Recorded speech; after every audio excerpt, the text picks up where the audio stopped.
A normal day. Or so I thought. Life was normal. I woke up, had my cereal, and got ready for work.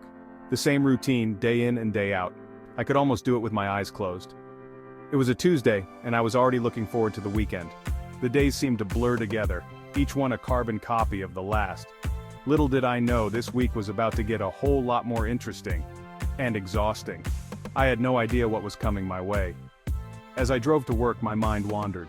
I thought about the endless tasks waiting for me at the office, the meetings, the emails, the deadlines. I thought about my to-do list, which seemed to grow longer by the minute. It was like a monster that fed on my time and energy.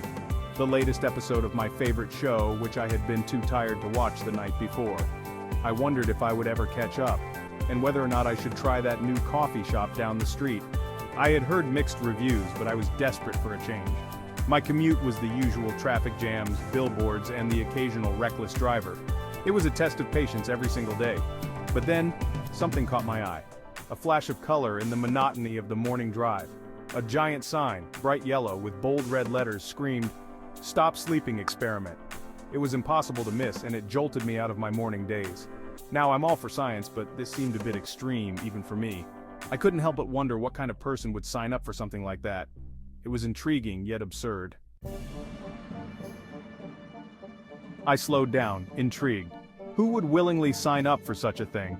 Underneath the bold title, smaller text explained the experiment. 7 days, no sleep, all in the name of science. Participants would be monitored for physical and mental changes. My scientific curiosity was piqued. Could humans really function without sleep for a whole week? What were the risks? The rewards? Before I could talk myself out of it, I found myself pulling into the parking lot listed on the sign. What can I say? I'm a sucker for a good experiment. The first day without sleep wasn't that bad. Honestly, I felt pretty energized. I powered through my work, even volunteered for an extra project. Someone's got a case of the Mondays, on a Tuesday. Little did I know my smugness wouldn't last long. S1, I chuckled, but inside I was feeling pretty smug. This no-sleep thing is a breeze, I thought. Maybe I've been wrong about needing 8 hours all these years. Just a little tired, I mumbled to my concerned coworker. I'll be fine after lunch. S1. Spoiler alert, I wasn't. Concentration?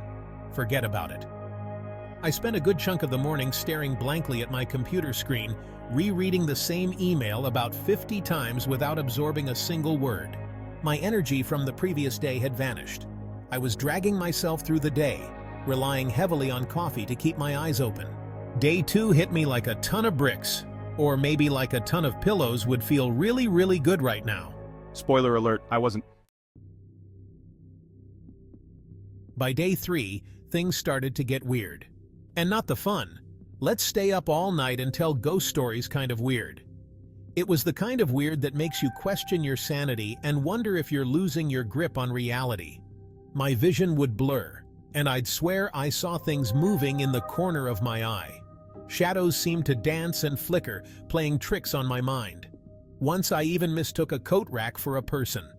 I remember walking up to it, ready to apologize for bumping into someone, only to realize it was just an inanimate object. My brain felt foggy, like it was wrapped in cotton wool.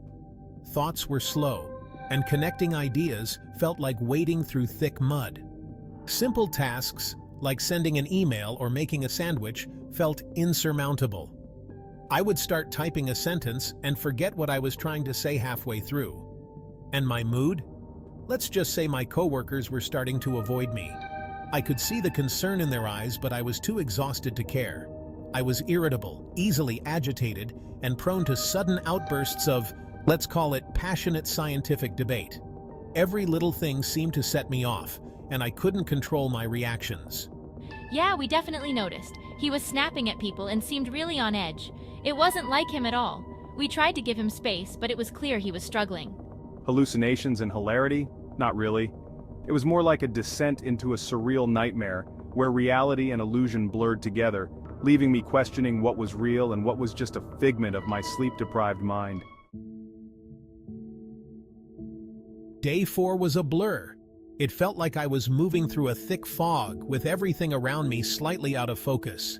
I remember feeling physically and mentally drained. Every muscle in my body felt heavy, and my mind was sluggish, struggling to keep up with even the simplest of tasks. My body ached, my head pounded, and my brain felt like it was running on fumes. It was as if my entire system was screaming for rest, but I had to push through. I was struggling to stay awake, even during important meetings. My eyelids felt like they weighed a ton, and I had to constantly remind myself to stay alert. At one point, I'm pretty sure I nodded off during a presentation about, well, I have no idea what it was about because I was asleep. It was embarrassing, but I couldn't help it. Thankfully, no one seemed to notice, or at least they didn't say anything. I was relieved, but it also made me realize how much I was struggling. But the experience was a wake-up call, pun intended. It made me understand the serious impact of sleep deprivation on my daily life. This experiment was no longer a fun scientific adventure.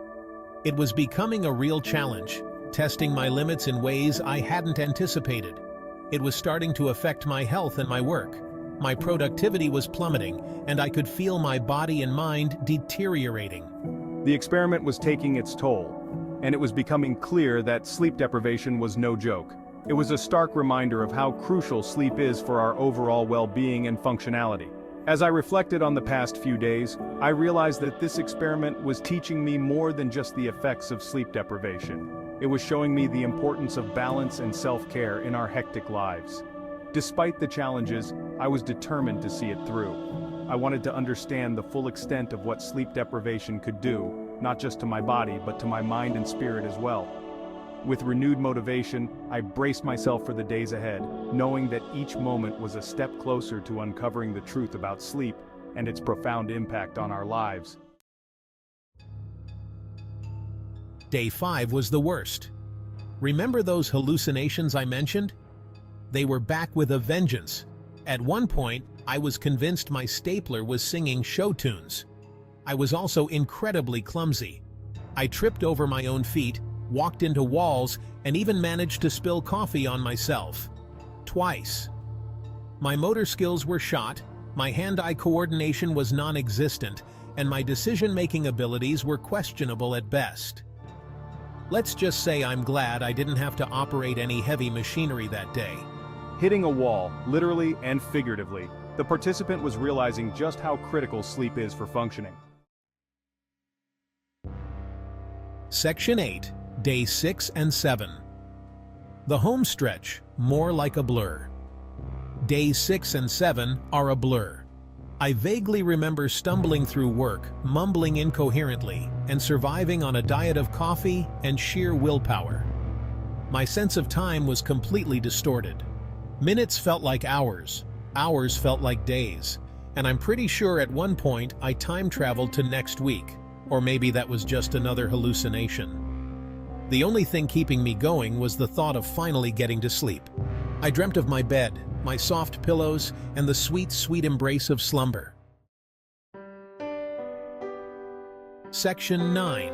The Aftermath. Catching up on sleep and sanity. When the experiment finally ended, I slept for what felt like a year. It was closer to 15 hours. Waking up, I felt like a new man, or at least a slightly less sleep-deprived version of myself. The physical and mental effects of the experiment faded gradually.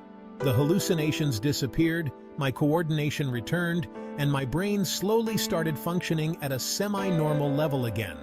But the experience left a lasting impact. I gained a newfound appreciation for the importance of sleep. It's not just about feeling rested, it's crucial for our physical and mental well-being.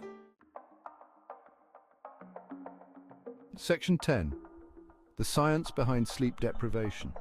Why does sleep deprivation have such a profound effect on us? Well, when we sleep, our bodies and minds can rest and repair themselves. Sleep is crucial for our cell regeneration and repair, memory consolidation, immune system function. When we don't get enough sleep, these processes are disrupted, leading to a cascade of negative effects. Section 11. Sleep. It's not for the weak, it's for the wise.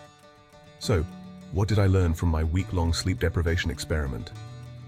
Sleep is not a luxury. It's a necessity. It's just as important for our health as eating right and exercising.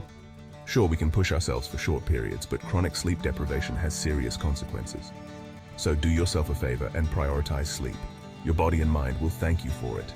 And guys, stay tuned. This is just the first part. It's only a week long. If you want longer, please comment down below.